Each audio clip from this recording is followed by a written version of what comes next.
Hello friends, welcome back to my channel. मैं आर्यन शुक्ला और आप देख रहे हैं @एग्जाम तक 2.1। फ्रेंड्स, आज हम देखने वाले हैं UP board class 12th English flamingo का सेकंड चैप्टर, जिसका नाम है लॉस्ट स्प्रिंग और जिसे लिखा है अनीश सिंह ने।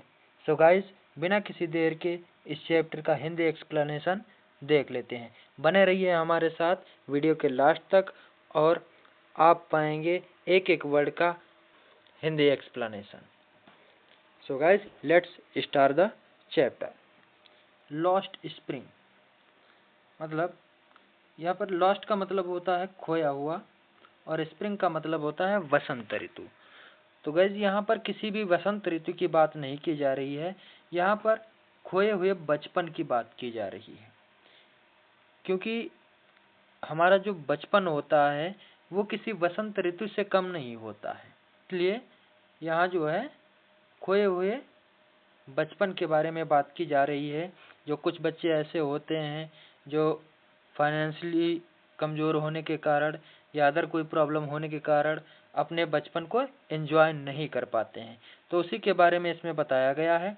उससे पहले हम राइटर के बारे में थोड़ा सा जान लेते हैं।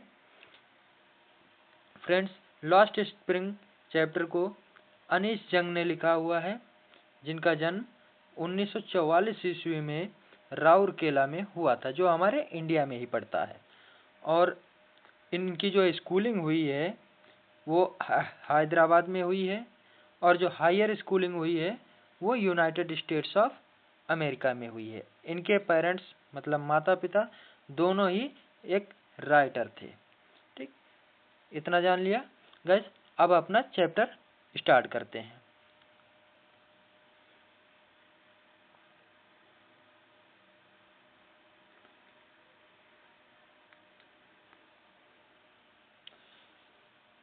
गाइस, इस चैप्टर में दो पार्ट्स हैं। पहला पार्ट है समटाइम्स आई फाइंड अ रूपी इन द गार्बेज। कभी कभी मुझे कचड़े में 1 रुपये मिल जाता है। समटाइम्स कभी कभी, आई फाइंड मैं पा जाता हूँ, अ रूपी 1 रुपया, इन द गार्बेज कचड़े में। तो समटाइम्स आई फाइंड अ रूपी इन द गार्बेज, कभी कभी मुझे कचड़े में 1 रुपया मिल जाता है। तो why do you do this, तुम ये क्यों करते हो। Why do you do this, तुम ये क्यों करते हो। आई आस्क साहब, मैंने साहब से पूछा। Why do you do this, तुम ये क्यों करते हो। आई आस्क साहब, मैंने साहब से पूछा। whom, जिसे, आई एनकाउंटर, मैं मिलती हूँ। एनकाउंटर का मतलब मिलना होता है।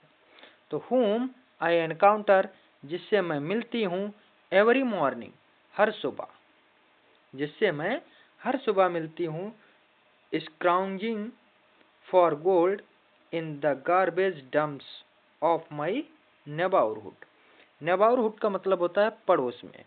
तो मेरे पड़ोस के गार्बेज डंप्स में मतलब कचड़े के ढेर में, गोल्ड, गोल्ड का मतलब यहाँ पर धन से है या पैसे से है। पैसों को स्क्राउंजिंग, तलाशते हुए। ठीक, फिर से समझ लेते हैं। तो whom I encounter every morning scrounging for gold in the garbage dumps of my neighborhood। मेरे पड़ोस के कचड़े के ढेर में धन तलाशते हुए, जिससे मैं रोज सुबह मिलती हूँ या हर सुबह मिलती हूँ। क्लियर, आगे देखते हैं। साहब left his home long ago. साहब ने लेफ्ट हिज होम, अपना घर छोड़ दिया था। लेफ्ट का मतलब छोड़ना। तो साहब लेफ्ट हिज होम, साहब ने अपना घर छोड़ दिया था। लॉन्ग एगो, बहुत समय पहले। लॉन्ग एगो का मतलब बहुत समय पहले। ठीक है। सेट, जो कि स्थित था, एमिस्ट मतलब मध्य में, द ग्रीन फील्ड्स, हरे मैदानों के, ऑफ ढाका, ढाका के। ठीक, तो साहब ने अपना घर बहुत समय पहले छोड़ दिया था।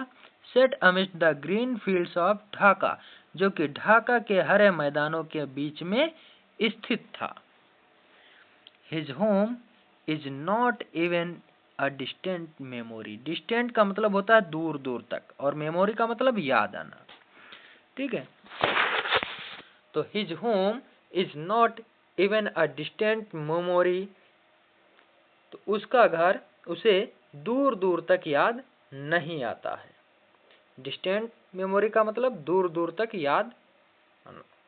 ठीक है, there were many storms that swept away their fields and homes. There were many storms, कई तूफान आए। मैनी स्टॉर्म्स का मतलब कई तूफान। स्टॉर्म मीन्स होता है तूफान। दैट स्वेप्ट, जो बहा ले गए। स्वेप्ट का मतलब बहा ले गए। दैट स्वेप्ट, जो बहा ले गए। देयर फील्ड्स, उनके खेत। एंड होम्स, और उनके घरों को। तो there were many storms that swept away their fields and homes, कई तूफान आए जो उनके घरों और उनके खेतों को बहा ले गए। हिज मदर टेल्स हिम, उसकी माँ उसे बताती है। टेल्स मतलब बताती है। तो हिज मदर टेल्स हिम, उसकी माँ उसे बताती है। दैट्स व्हाई, यही कारण है। दैट्स व्हाई, यही कारण है। दे लेफ्ट, उन्होंने अपना घर छोड़ दिया। यही कारण है कि उन्होंने अपना घर छोड़ दिया। लुकिंग फॉर गोल्ड, और धन की तलाश में। लुकिंग फॉर गोल्ड, धन के तलाश में। इन द बिग सिटी, बड़े शहर में। बड़े शहरों में धन की तलाश में चले आए। वेयर ही नाउ लिव्स, जहां वह अब रहता है। वेयर ही नाउ लिव्स, जहां वह अब रहता है। I have nothing else to do, मेरे पास करने के लिए कुछ भी नहीं है। आई हैव नथिंग, मेरे पास कुछ भी नहीं है। एल्स टू डू, करने के लिए। मेरे पास करने के लिए कुछ भी नहीं है। ही मटर्स, मटर्स का मतलब होता है धीरे से कहना या बड़बड़ाना। तो ही मटर्स, वह बड़बड़ाया। लुकिंग अवे, दूर देखते हुए या नजरें छुपाते हुए। तो ही मटर्स, वह बड़बड़ाया। लुकिंग अवे, नजरें छुपाते हुए। क्या कहा? I have nothing else to do, मेरे पास इसके सिवा करने के लिए कुछ भी नहीं है। गो टू स्कूल, स्कूल जाया करो। गो टू स्कूल, स्कूल जाया करो। आई से ग्लिबली, आई से ग्लिबली, ग्लिबली का मतलब होता है चतुराई से। चतुराई से, ग्लिबली का मतलब क्या होता है? चतुराई से। तो गो टू स्कूल, स्कूल जाया करो। आई से ग्लिबली, मैंने चतुराई से कहा। रियलाइजिंग इमीडिएटली, और शीघ्र ही, ये महसूस करते हुए। रियलाइजिंग मतलब महसूस करते हुए। इमीडिएटली मतलब शीघ्र ही। तो शीघ्र ही ये महसूस करते हुए कि how hollow the advice must sound, कि ये जो हमने सलाह दी है ये कितनी खोखली है। हॉलो का मतलब खोखला। तो how hollow the advice must sound, कि जो मैंने सलाह दी है, सुझाव दी है, एडवाइस, ठीक है, वो कितनी खोखली थी, ये बहुत ही जल्दी मैंने रियलाइज किया, महसूस किया। There is no school in my neighbourhood, my neighbourhood, मेरे पड़ोस में। नो स्कूल, कोई स्कूल नहीं है। There is no school in my neighbourhood, मेरे पड़ोस में कोई स्कूल नहीं है। व्हेन दे बिल्ड वन, जब कोई बनाएगा। व्हेन दे बिल्ड वन, जब कोई बनाएगा। आई विल गो, तो मैं जाऊंगा। There is no school in my neighbourhood, मेरे पड़ोस में कोई स्कूल नहीं है। व्हेन दे बिल्ड वन, जब कोई बनाएगा। आई विल गो, तो मैं जाऊंगा। If I start a school, यदि मैं एक स्कूल शुरू करूं, या कह सकते हैं यदि मैं एक स्कूल बनाऊं। तो if I start a school, यदि मैं स्कूल शुरू करूं। विल यू कम, तो क्या तुम आओगे? If I start a school, यदि मैं स्कूल शुरू करूं, तो विल यू कम, तो क्या तुम आओगे? आई आस्क, मैंने पूछा, हाफ जोकिंग, मजाक करते हुए। क्या पूछा? If I start a school, यदि मैं स्कूल शुरू करूं, विल यू कम, तो क्या तुम आओगे? आई आस्क हाफ जोकिंग, मैंने मजाक करते हुए ये पूछा।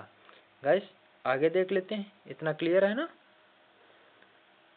जहां पर भी कहीं पर कुछ डाउट नजर आए, ठीक है, आप कमेंट में पूछिएगा, उसका जवाब जरूर दिया जाएगा। ओके, आगे देख लेते हैं। यस, हाँ, ही सेज, वह कहता है, हाँ, स्माइलिंग ब्रॉडली, जोर से हंसते हुए। ब्रॉडली का मतलब होता है जोर से, तेजी से, ठीक। तो यस, हाँ, ही सेज, वह कहता है, स्माइलिंग ब्रॉडली, तेजी से मुस्कुराते हुए। स्माइल का मतलब मुस्कुराना। अ फ्यू डेज लेटर, कुछ दिन बाद। अ फ्यू डेज लेटर, कुछ दिनों बाद। आई सी हिम, मैंने उसे देखा। आई सी हिम, मैंने उसे देखा। रनिंग अप टू मी, दौड़कर मेरे पास आते हुए। I see him running up to me, मैंने उसे अपने पास दौड़कर आते हुए देखा। इज योर स्कूल रेडी, क्या आपका स्कूल तैयार है, या आपका स्कूल बन गया है? इज योर स्कूल रेडी, क्या आपका स्कूल तैयार है? It takes longer to build a school. It takes longer, longer का मतलब काफी समय। टू बिल्ड अ स्कूल मतलब स्कूल बनाने के लिए। तो it takes longer to build a school, school बनाने में काफी समय लगता है। It takes longer to build a school, school बनाने में काफी समय लगता है। आई से, मैंने कहा, मैं कहती हूँ। आई से, मैं कहती हूँ। Embraced eight having made a promise that was not meant. Embraced, शर्मिंदा होते हुए। Eight having made a promise, ऐसा वादा करने के लिए, शर्मिंदा होते हुए। दैट वाज नॉट मीन्ड, जिसका कोई मतलब नहीं था। फिर से समझ लेते हैं, यहां से देख लेते हैं। अ फ्यू डेज लेटर, कुछ दिनों बाद। I see him running up to me, मैंने उसे अपने पास दौड़कर आते हुए देखा। इज योर स्कूल रेडी, क्या तुम्हारा स्कूल तैयार है?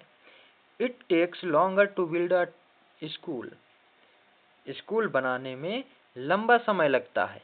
आई से, मैं कहती हूँ। Embraced eight having made a promise, एक ऐसा वादा करने के लिए, शर्मिंदा होते हुए। दैट वाज नॉट मीन्ट, जिसका कोई मतलब नहीं था। बट, लेकिन, प्रोमिसेस लाइक माइन, लेकिन मेरे जैसे वादे। बट प्रोमिसेस लाइक माइन, लेकिन मेरे जैसे वादे। Abound in every corner of his bleak world. Bleak world का मतलब होता है धूमिल संसार, धुंधला संसार जिसे बोल सकते हैं। तो बट प्रोमिसेस लाइक माइन, लेकिन मेरे जैसे वादे। Abound in every corner of his bleak world, उसके धूमिल संसार के प्रत्येक कोने में भरे पड़े हैं। अबाउंड का मतलब भरे हुए हैं, एवरी कॉर्नर मतलब प्रत्येक कोने में, हिज ब्लैक वर्ल्ड, उसके धूमिल संसार में। ठीक, फिर से देख लेते हैं। बट प्रोमिसेस लाइक माइन, लेकिन मेरे जैसे वादे।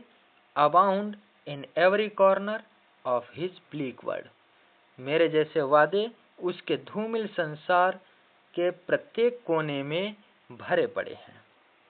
आगे देख लेते हैं। After months of knowing him, महीनों तक उसे जानने के बाद। आफ्टर मंथ्स, महीनों तक। नोइंग हिम, उसे जानने के बाद। I ask him his name, मैंने उससे उसका नाम पूछा।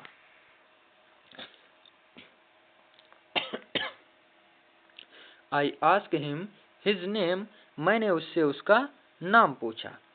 साहिब आलम, साहिब आलम, he announces, वह बताता है। ही अनाउंसेस, वह बताता है साहिबे आलम, कि उसका नाम साहिबे आलम है। He does not know what it means, वह नहीं जानता है। ही डज नॉट नो, वह नहीं जानता है व्हाट इट मीन्स, कि इसका क्या मतलब है। He does not know what it means, वह नहीं जानता है कि इसका क्या मतलब है। इफ ही न्यू, यदि वह जानता होता। इफ ही न्यू, यदि वह जानता होता। इट्स मीनिंग, इसका मतलब। यदि वह इसका मतलब जानता होता तो क्या होता। लॉर्ड ऑफ यूनिवर्स, ब्रह्मांड का स्वामी। लॉर्ड ऑफ यूनिवर्स, ब्रह्मांड का स्वामी। He would have a hard time believing it, और उसे इस पर विश्वास होने में बहुत ही उसे इस पर विश्वास करने में काफी कठिनाई होती।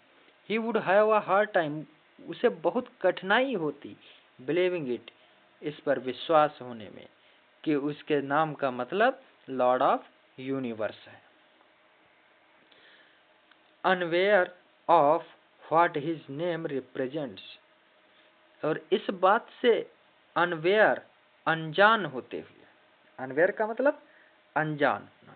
Unaware of what his name represents, उसके नाम का क्या मतलब है, इस बात से अनजान होते हुए। ही रूम्स, वह भटकता है। रूम का मतलब भटकना होता है। तो ही रूम्स, वह भटकता है। The streets with his friends, streets का मतलब होता है गलियों में। विद हिज फ्रेंड्स, अपने मित्रों के साथ। तो he roams the streets with his friends, अपने मित्रों के साथ गलियों में वह भटकता रहता है। और उसके फ्रेंड्स भी कैसे हैं। An army of barefoot boys, barefoot का मतलब होता है नंगे पैर। नंगे पैरों वाले लड़कों का एक आर्मी, मतलब समूह। उसके फ्रेंड्स भी कैसे हैं। An army of barefoot boys, नंगे पैर वाले लड़कों का एक समूह है, एक ग्रुप है। Who appear like the morning birds, जो कि सुबह की पक्षियों की तरह दिखते हैं। हु अपीयर, जो नजर आते हैं। लाइक द मॉर्निंग बर्ड्स, सुबह की पक्षियों की भांति। एंड डिसअपियर, और अदृश्य हो जाते हैं। एट नून, दोपहर को। Who appear like the morning birds, जो कि सुबह के पक्षियों की भांति नजर आते हैं। एंड डिसअपियर एट नून, और दोपहर में अदृश्य हो जाते हैं। ओवर द मंथ्स, महीनों बाद, महीनों तक कह सकते हैं। I have come to recognise each of them, हम उनमें से I have come to recognise, मैं पहचानने लगी थी। ईच ऑफ देम, उनमें से सभी को। ओवर द मंथ्स, महीनों बाद। I have come to recognise each of them, मैं उनमें से प्रत्येक को पहचानने लगी थी। रिकॉग्नाइज का मतलब होता है पहचानना।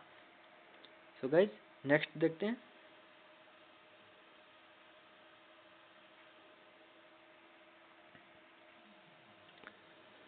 Why are not you wearing chappals? I ask one. I ask one. मैंने एक से पूछा।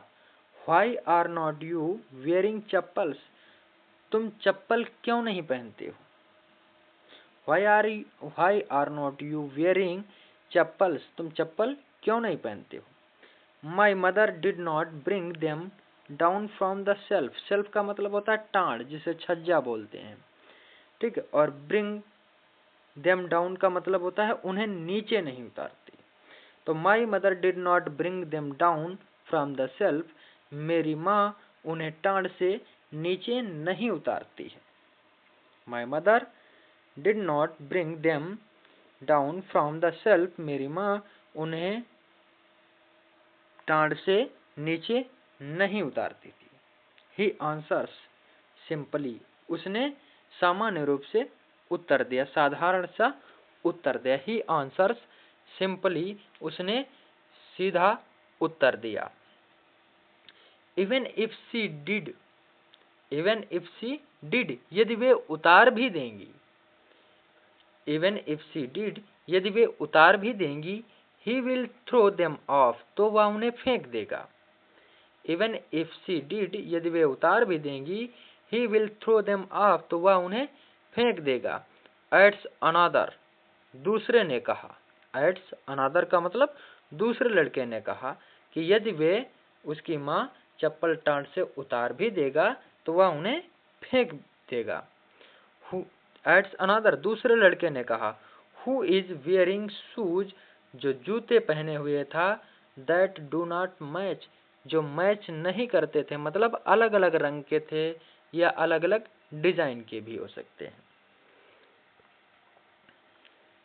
When, जब, I comment on it, जब मैंने इस पर टिप्पणी की, कमेंट का मतलब टिप्पणी करना। When I comment on it, जब मैंने इस पर टिप्पणी की, he shuffles his feet and says nothing, तो he shuffles का मतलब होता है जो है जमीन पर रगड़ते रहना, his feet अपने पैरों को, तो he shuffle, जब मैंने इस पर टिप्पणी की, he shuffles his feet, तो वह अपने पैरों को जमीन पर रगड़ता रहा, and says nothing, और कुछ नहीं कहता है।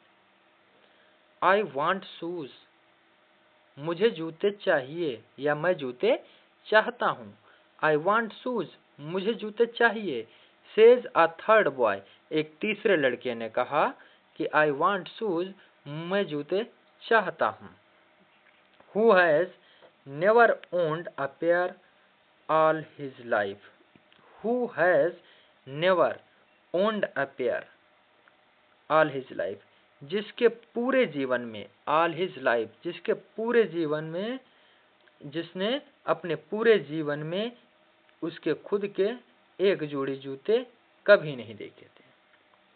Who has never owned, never का मतलब कभी नहीं, owned का मतलब खुद के, a pair मतलब एक जोड़ी, अब जूतों की बात चल रही तो एक जोड़ी जूते हो जाएंगे, all his life अपने पूरे जीवन में, तो who has never owned a pair all his life, जिसने अपने पूरे जीवन में एक जोड़ी जूते कभी नहीं देखे थे या पाए थे।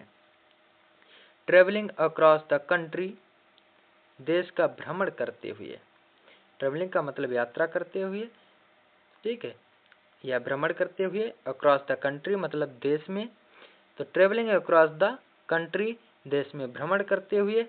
आई हैव सीन, मैंने देखा था, मैं देख चुकी हूँ। आई हैव सीन, मैंने देखा है। चिल्ड्रेन, बच्चों को, वॉकिंग बेयर फुट, नंगे पैर चलते हुए, बेयर फुट का मतलब नंगे पैर, वॉकिंग चलते हुए। तो travelling across the country, travelling across the country, देश का भ्रमण करते हुए। आई हैव सीन, मैंने देखा है। चिल्ड्रन वॉकिंग बेयर फुट, बच्चों को नंगे पैर चलते हुए। इन सिटीज, शहरों में। ऑन विलेज रोड, और गांव की सड़कों पर। It is not lack of money, ये पैसे की कमी नहीं है। लैक का मतलब होता है कमी, लैक का मतलब कमी, तो it is not lack of money, ये पैसों की कमी नहीं है।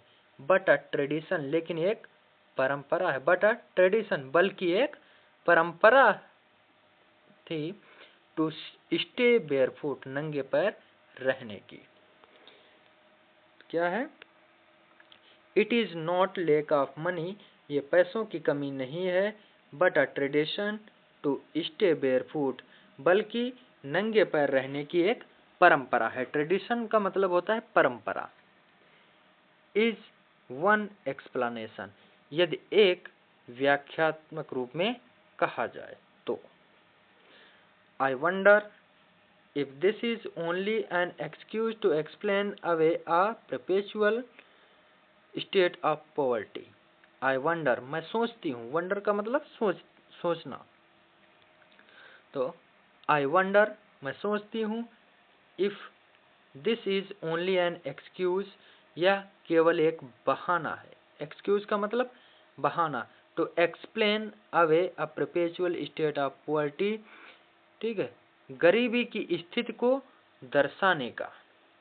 तो आई वंडर, मैं सोचती हूँ कि if this is only an excuse to explain away a perpetual state of poverty, मैं सोचती हूँ कि यह गरीबी की स्थिति को दर्शाने का सिर्फ एक बहाना है।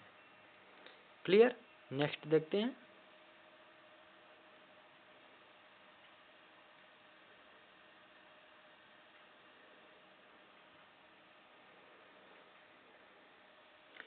I remember a story a man from Udupi once told me.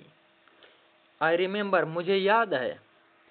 I remember, मुझे याद है। A story, एक कहानी। A man from Udupi once told me, जिसे मुझे उडुपी के एक व्यक्ति ने सुनाई थी। जिसे मुझे एक बार उडुपी के एक व्यक्ति ने सुनाई थी। तो I remember a story a man from Udupi once told me. तो मुझे उडुपी में रहने वाले एक व्यक्ति के द्वारा सुनाई गई वो कहानी याद है। एज अ यंग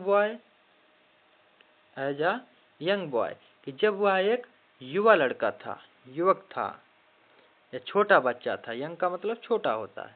तो एज अ यंग बॉय, जब वह छोटा लड़का था, he would go to school, तो वह विद्यालय जाया करता था। He would go to school, तो वह विद्यालय जाया करता था। पास्ट एन ओल्ड टेम्पल, एक पुराने मंदिर के पास से। पास्ट का मतलब यहाँ पर पास से। एन ओल्ड टेम्पल, टेम्पल का मतलब मंदिर होता है। तो एज अ यंग बॉय, जब वह एक छोटा लड़का था, he would go to school past an old temple, तो वो एक पुराने मंदिर के पास से होकर के स्कूल जाया करता था। Where his father was a priest, जहाँ पर उसके पिता एक पुजारी थे। प्रीस्ट का मतलब पुजारी होता है। जहाँ पर उसके पिता एक पुजारी थे। He would stop briefly, briefly का मतलब होता है थोड़ी देर के लिए। तो he would stop briefly at the temple, तो वह मंदिर पर थोड़ी देर के लिए रुकता था। ही वुड स्टॉप, वह रुकता था। ब्रीफली एट द टेम्पल, थोड़ी देर के लिए मंदिर पर। तो he would stop briefly at the temple, तो वह मंदिर पर थोड़ी देर के लिए रुकता था। And pray for a pair of shoes, और एक जोड़ी जूते पाने के लिए प्रार्थना करता था। एंड प्रे, और प्रार्थना करता था। फॉर अ पेयर, एक जोड़ी जूते के लिए। 30 years लेटर, और 30 साल बाद। 30 years लेटर, 30 साल बाद। आई विजिटेड हिज टाउन, मैं उसके शहर को गई। टाउन का मतलब कस्बा होता है, नगर, शहर, कुछ भी बोल सकते हैं। तो 30 years लेटर, 30 साल बाद। आई विजिटेड हिज टाउन, मैं उसके गांव को गई या शहर को गई। एंड द टेम्पल, और उस मंदिर को गई, मंदिर में भी गई। Which was now ड्राउन्ड in an air of desolation, जो कि उजाड़ स्थिति में था। मतलब कि जो है एकदम जर्जर स्थिति में था। इन द बैकयार्ड, और उस मंदिर के पिछले हिस्से में। बैकयार्ड, यार्ड का मतलब होता है आंगन, और बैक का मतलब पीछे। तो बैकयार्ड का मतलब पिछले हिस्से में, जहाँ पर खाली मैदान पड़ा हुआ था। तो इन द बैकयार्ड, पिछले हिस्से में। Where lived the new priest, जहाँ पर नया पुजारी रहता था। Where lived the new priest, जहाँ पर नया पुजारी रहता था। There were red and white plastic chairs, वहाँ सफेद प्लास्टिक की कुर्सियां पड़ी हुई थी। अ यंग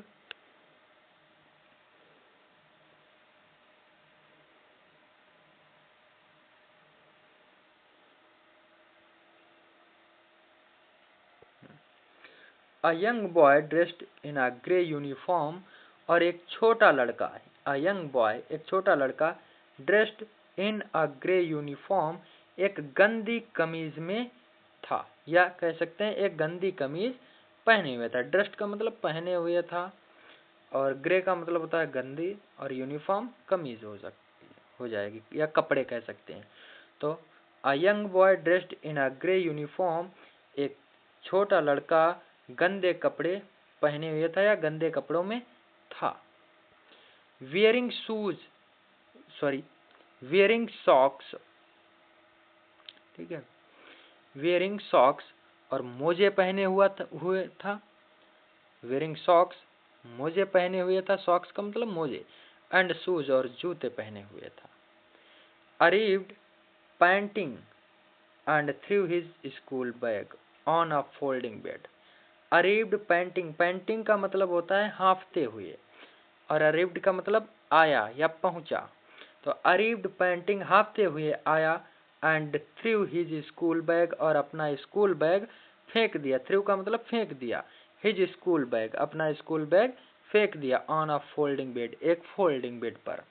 फोल्डिंग बेड जानते होंगे गाइस, ठीक है, वो जो है प्लाई वगैरह की बनती है, ठीक। तो अ young boy dressed in a grey uniform, एक छोटा लड़का एक गंदी कपड़े पहने हुए था। वेयरिंग सॉक्स मोजे पहने हुए था, एंड शूज और जूते पहने हुए था।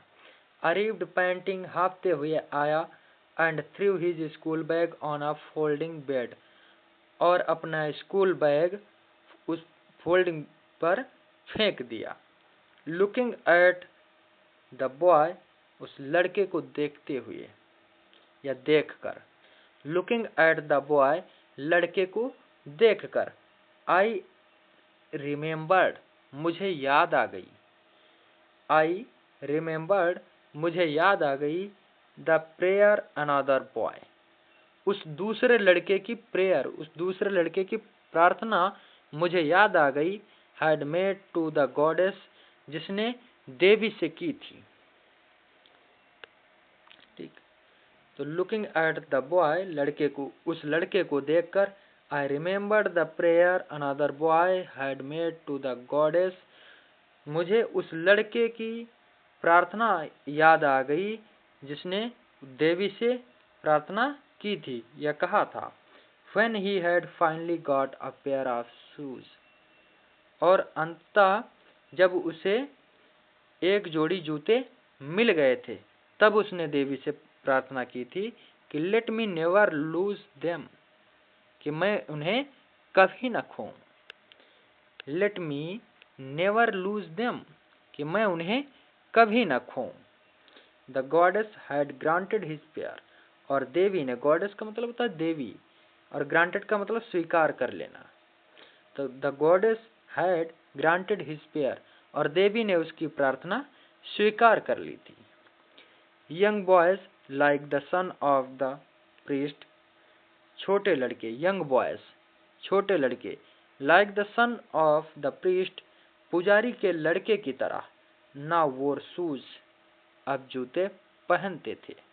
नाउ वोर शूज, अब जूते पहनते थे। वोर वेयर का सेकंड फॉर्म है, ठीक, जिसका मतलब होता है पहनना।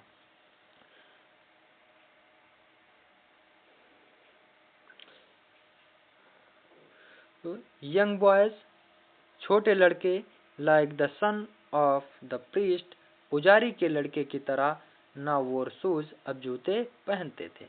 बट मैनी अदर्स, लेकिन बहुत से ऐसे बच्चे, like the rag pickers in my neighbourhood, लेकिन बहुत से ऐसे लड़के जैसे मेरे पड़ोस के रैग पिकर्स, रैग पिकर का मतलब होता है कबाड़ी। तो but many others like the rag pickers in my neighbourhood, लेकिन मेरे पड़ोस के कबाड़ी लड़कों, सॉरी फिर से देख लेते हैं एक बार।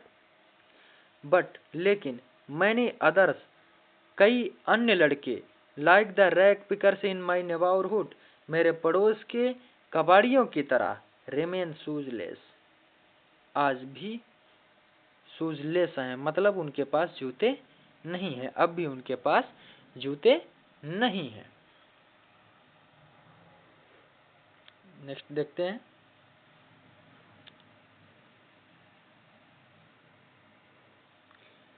माई acquaintance with the barefoot rag pickers leads me to Seemapuri, my acquaintance, acquaintance का मतलब होता है जान पहचान। एक्वेंटेंस का मतलब होता है जान पहचान।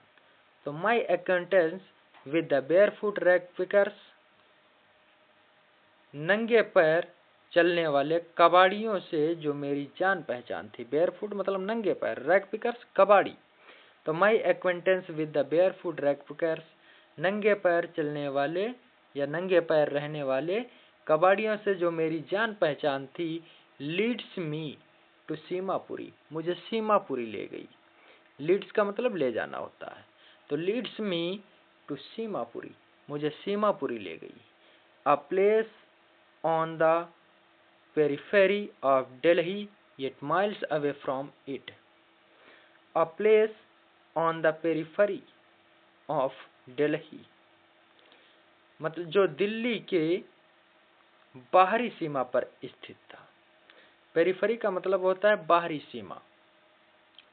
तो जो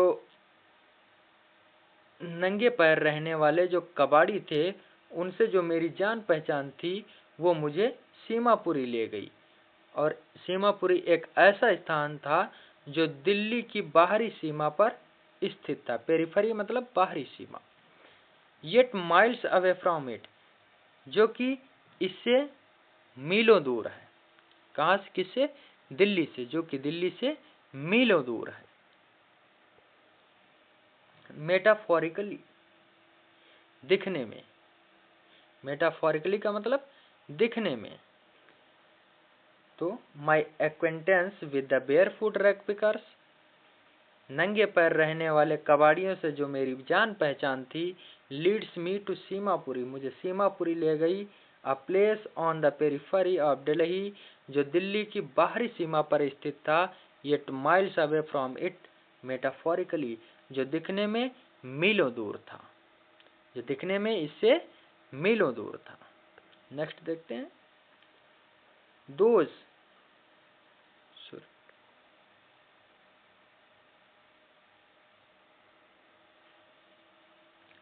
Those who live here are squatters who came from Bangladesh back in 1971. Those, वे लोग, who live here, जो यहाँ पर रहते हैं, are squatters. स्क्वेटर्स का मतलब हम कह सकते हैं कि शरणार्थी हैं या उपनिवेशी कहते हैं। मतलब जो एक स्थान से आकर के दूसरे स्थान पर बस गए, वहां रहने लगे। उपनिवेशी भी कह सकते हैं और शरणार्थी भी कह सकते हैं। ठीक। तो दोज, वो लोग, हु लिव हेयर, जो यहाँ रहते हैं, आर स्क्वेटर्स, उपनिवेशी हैं।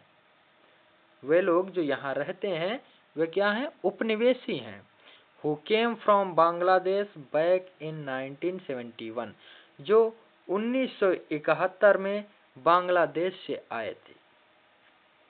जो 1971 में बांग्लादेश से आए थे।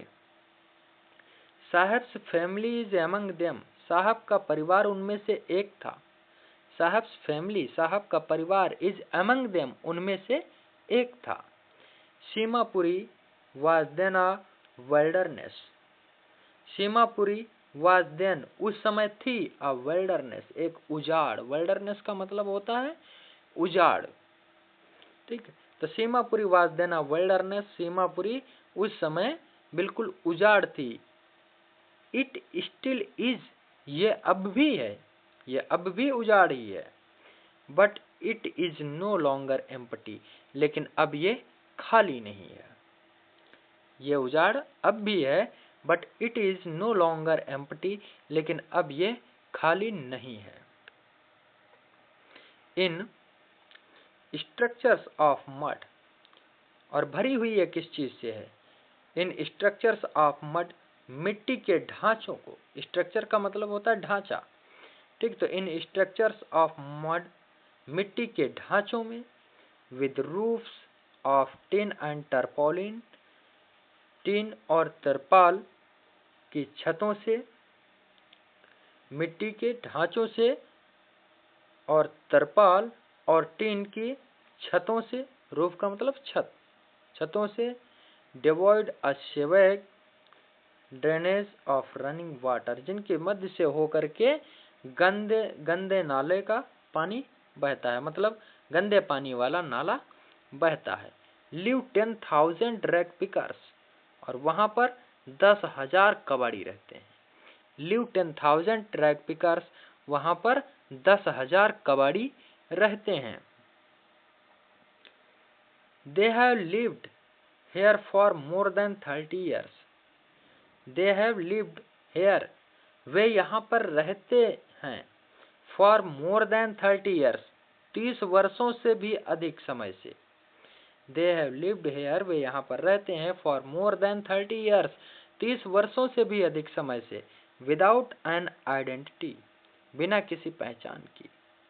Without an identity, बिना किसी पहचान के। आइडेंटिटी का मतलब पहचान। विदाउट परमिट्स, बिना अनुमति के। बट विद राशन कार्ड्स, लेकिन उनके पास राशन कार्ड है। बट विद राशन कार्ड्स, लेकिन उनके पास राशन कार्ड है। That get their names on voters list, जिससे कि उनका नाम वोटर लिस्ट में शामिल है।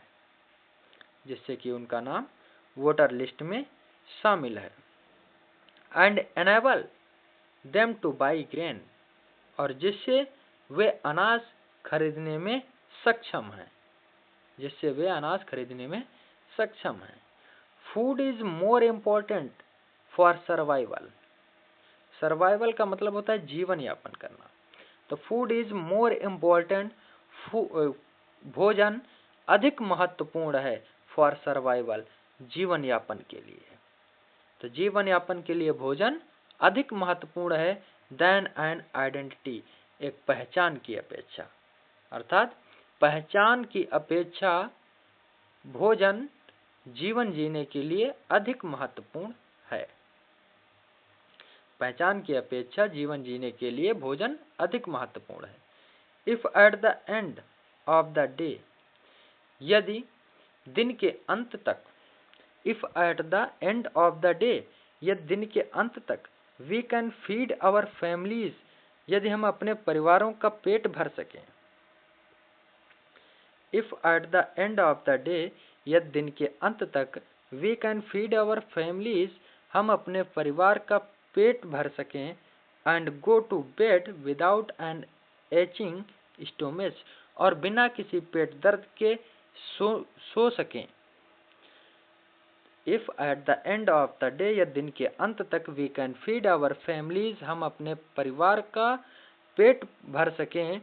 And go to bed without an aching stomach, और बिना किसी पेट दर्द के सो सकें। गो टू बेड का मतलब होता है सोना। विदाउट एन एचिंग स्टोमेच, बिना किसी पेट दर्द के। एचिंग स्टोमेच का मतलब पेट दर्द। तो we would rather live here, तो हम यहाँ पर रहना अधिक पसंद करेंगे। रेदर का मतलब पसंद करेंगे। तो we would rather live here, तो हम यहाँ पर रहना अधिक पसंद करेंगे। Than in the fields that give us no grain, उन मैदानों की अपेक्षा जो हमें अनाज नहीं देती हैं। ग्रेन का मतलब अनाज होता है। ठीक। तो यदि हम यहाँ पर रह करके अपने जो है फैमिली का पेट भर सकें और बिना किसी पेट दर्द के आराम से सो सकें, तो हम उन जो है मैदानों में रहने की अपेक्षा जो हमें अनाज नहीं देते हैं, तो उन मैदानों में रहने की अपेक्षा हम यहाँ पर रहना अधिक पसंद करेंगे। से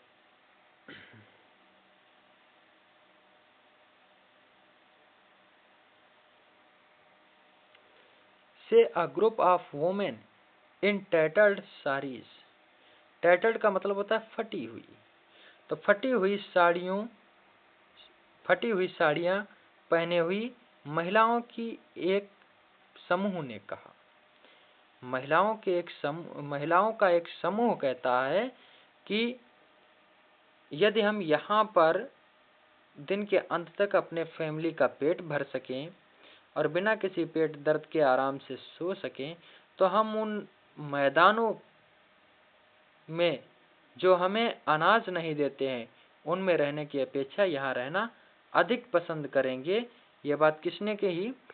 से a group of women in tattered sari, फटी हुई साड़ियाँ पहने हुए महिलाओं के एक समूह ने, फटी हुई साड़ियां पहने हुए महिलाओं के एक समूह ने कहा। When I asked them, जब मैंने उनसे पूछा। When I asked them, जब मैंने उनसे पूछा, why they left their beautiful land of green fields of rivers, why they left, उन्होंने क्यों छोड़ दिया, their beautiful land, अपनी सुंदर धरती, of green fields, हरे मैदानों वाली, and rivers, और नदियों वाली। जब मैंने उनसे ये बात पूछी कि उन्होंने अपनी सुंदर धरती, हरे मैदानों वाली और नदियों वाली क्यों छोड़ दी, तो उन्होंने हमें बताया कि हम उन मैदानों में जो हमें अनाज नहीं देते हैं, उनसे हम यहाँ पर रहना अधिक, उनकी अपेक्षा हम यहाँ पर रहना अधिक पसंद करेंगे, जहाँ पर हम दिन भर काम करके शाम को अपने फैमिली का पेट भर सकते हैं और बिना किसी पेट दर्द के आराम से सो सकते हैं। पेट दर्द का मतलब भूखा पेट। ठीक, आगे देख लेते हैं।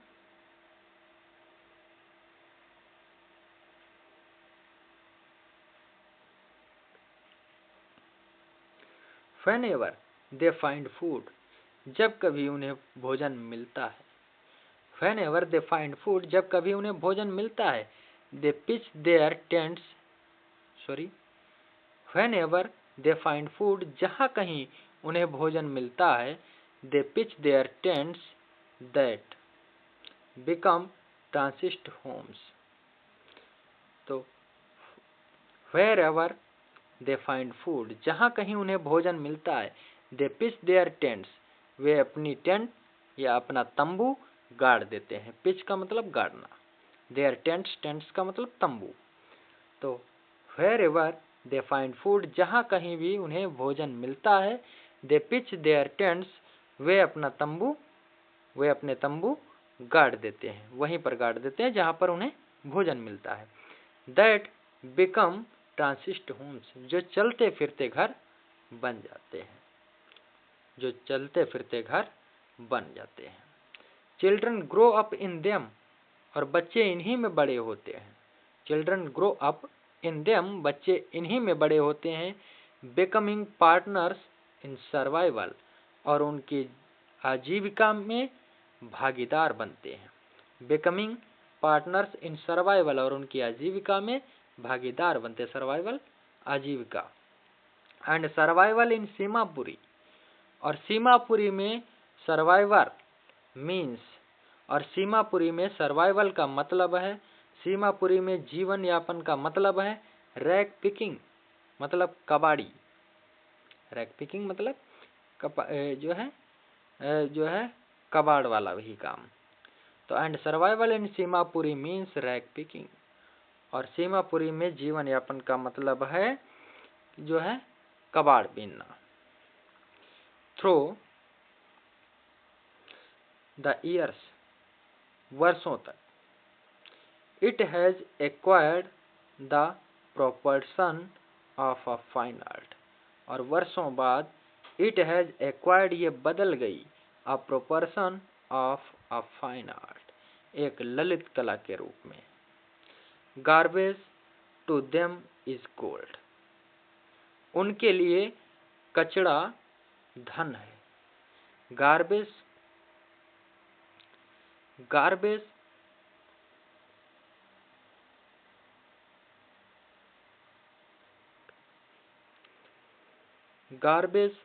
टू देम इज गोल्ड, उनके लिए कचड़ा धन है।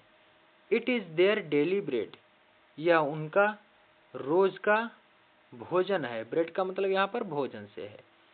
तो it is their daily bread, या उनका रोज का भोजन, या कह सकते हैं या उनकी रोजी रोटी है। It is their daily bread, ये उनकी रोजी रोटी है। आ रूफ ओवर देयर हेड्स, उनके सिर पर छत है। मतलब कचड़ा ही उनके लिए धन है, कचड़ा ही उनके लिए उनकी रोजी रोटी है, और कचड़ा ही उनके सिर की छत है, सिर के ऊपर की छत है। Even if it is a leaking roof, भले ही वह टपकने वाली छत हो। रूफ का मतलब छत होती है और लीकिंग का मतलब टपकने वाली। तो even if it is a leaking roof, भले ही ये टपकने वाली छत हो।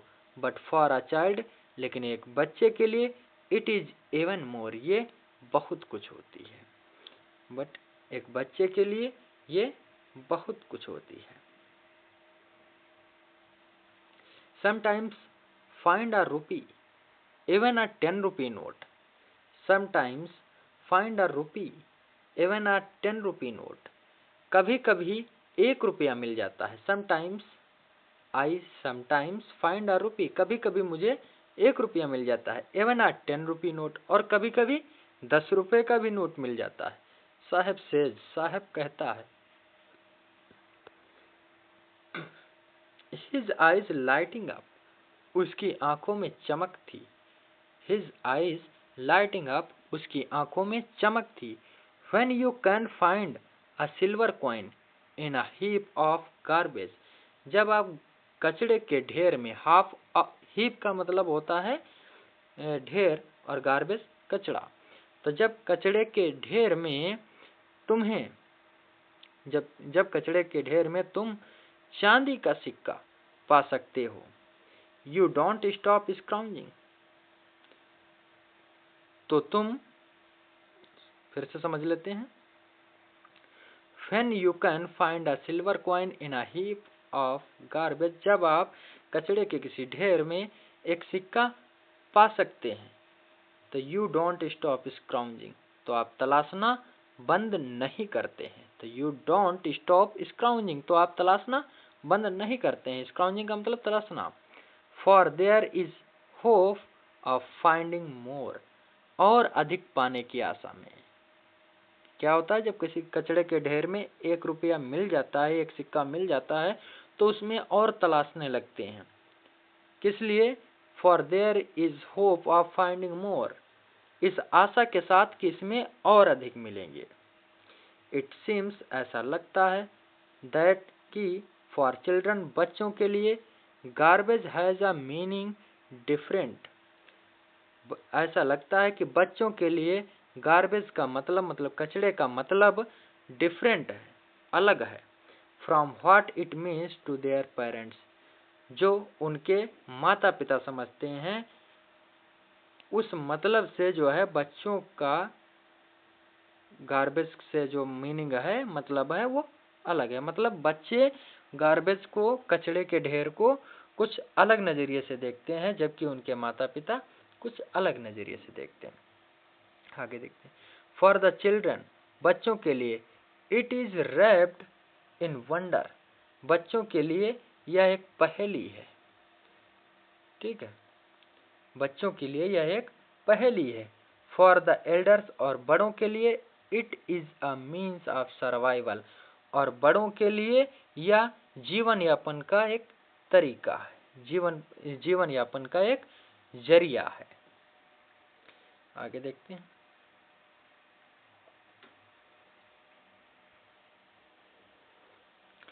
वन विंटर मॉर्निंग, एक जाड़े की सुबह। विंटर का मतलब जाड़ा। वन विंटर मॉर्निंग, जाड़े की सुबह में, आई सी साहेब, मैंने साहेब को देखा, standing by the fenced gate of the neighbourhood club. एक जाड़े की सुबह मैंने पड़ोस के एक क्लब के गेट के पास साहेब को खड़े हुए देखा। Watching two young men dressed in white, दो युवक व्यक्तियों को देख रहा था। वॉचिंग टू यंग मैन, दो युवक व्यक्तियों को देख रहा था, युवा व्यक्तियों को देख रहा था। ड्रेस्ड इन व्हाइट, जो कि सफेद कपड़े पहने हुए थे। प्लेइंग टेनिस, और टेनिस खेल रहे थे। आई लाइक द गेम, मुझे ये गेम पसंद है। ही हम्स, वह बुदबुदाया। हम्स मतलब बुदबुदाना, धीरे से बोलना। आई लाइक द गेम, मुझे ये गेम पसंद है। ही हम्स, वह बुदबुदाया। Content to watch is it standing behind the fence, content का मतलब होता है संतुष्टि। Content to watch it standing behind the fence, दीवार के पीछे। फेंस का मतलब होता है चार दीवारी या बाउंड्री जिसे बोलते हैं। तो उस बाउंड्री के पीछे, चार दीवारी के पीछे खड़े होकर के, कंटेंट टू वॉच, देख कर वह संतुष्टि पा रहा था। आई गो इनसाइड, मैं अंदर जाता हूँ। When no one is around, जब आसपास कोई नहीं होता है। I go inside, मैं अंदर जाता हूँ। When no one is ground, sorry, when I go inside, मैं अंदर जाता हूँ। When no one is around, जब कोई भी आसपास नहीं होता है। He admits, वह स्वीकार करता है। तो वह इस बात को स्वीकार करता है कि जब कोई आसपास नहीं होता तो वह अंदर जाता है। The gatekeeper lets me use the swing, और जो गेट कीपर है मतलब जो दरबान है वो lets me use the swing, मुझे झूला झूलने देता है। The gatekeeper lets me use the swing, और जो गेट कीपर है वह मुझे झूला झूलने देता है। साहब two is wearing tennis shoes, साहब ने भी टेनिस जूते पहन रखे थे। साहब two is wearing tennis shoes, साहब भी टेनिस जूते पहने हुए हैं, जो टेनिस खेलते हुए पहने जाते हैं। दैट लुक स्ट्रेंज, जो दिखने में एकदम अजीब से थे। दैट लुक स्ट्रेंज, जो दिखने में एकदम अजीब थे। स्ट्रेंज का मतलब अजीब से। Over his discoloured shirt and shorts, उसके गंदे कमीज और कच्छे मतलब नेकर के ऊपर, जो दिखने में बहुत ही अजीब थे। Someone gave them to me, किसी ने यह मुझे दिए थे। Someone gave them to me, किसी ने ये मुझे दिए थे। He says, वह कहता है। In the manner of an explanation, एक व्याख्यात्मक रूप में। The fact that they are discarded, और वह तथ्य, the fact, वह तथ्य, that they are discarded shoes of some rich boy, और वह तथ्य that they are discarded, discarded का मतलब होता है त्यागे हुए या किसी ने फेंक दिया हो, ऐसा त्यागे हुए। तो त्यागे हुए शूज थे, मतलब वह फैक्ट जो था, वह बात, तथ्य जो था इस बात का कि ये जूते जो थे किसी रिच बॉय मतलब किसी धनी बॉय के द्वारा त्यागे हुए थे। Rich boy, discarded shoes of some rich boy, किसी धनी लड़के के द्वारा त्यागे हुए जूते थे। Who perhaps refused to wear them, शायद उसने इन्हें पहनने से मना कर दिया हो। रिफ्यूज्ड का मतलब होता है मना कर देना, और परहैप्स शायद। तो who perhaps refused to wear them, शायद उसने इन्हें पहनने से मना कर दिया था। बिकॉज, क्योंकि, of a hole in one of them, क्योंकि उनमें से एक जूते में एक छेद था, होल था। डज नॉट बॉथर हिम, लेकिन इससे उसे कोई फर्क नहीं पड़ता है। बॉथर का मतलब फर्क पड़ना। डज नॉट बॉथर हिम, लेकिन इससे उसे कोई फर्क नहीं पड़ता है कि उस जूते में छेद है या नहीं है। For one who has walked barefoot, एक ऐसा व्यक्ति, एक ऐसा लड़का, हु हैज वॉक्ड बेयरफुट, जो नंगे पैर चलता हो। Even shoes with a hole is a dream come true, यदि उसे एक छेद वाला भी जूता मिल जाए तो is a dream come true, तो उसका एक सपना सच होने जैसा होता है। बट द गेम, लेकिन वह गेम, वह खेल जो टेनिस था, he is watching too intently is out of his reach, जिसे वह इतने, इंटेंटली का मतलब गौर से, वॉचिंग देख रहा था। बट द गेम, लेकिन वह खेल, ही इज वॉचिंग सो इंटेंटली, जिसे वह इतनी उत्सुकता से देख रहा था, is out of his reach, उसकी पहुंच से दूर था।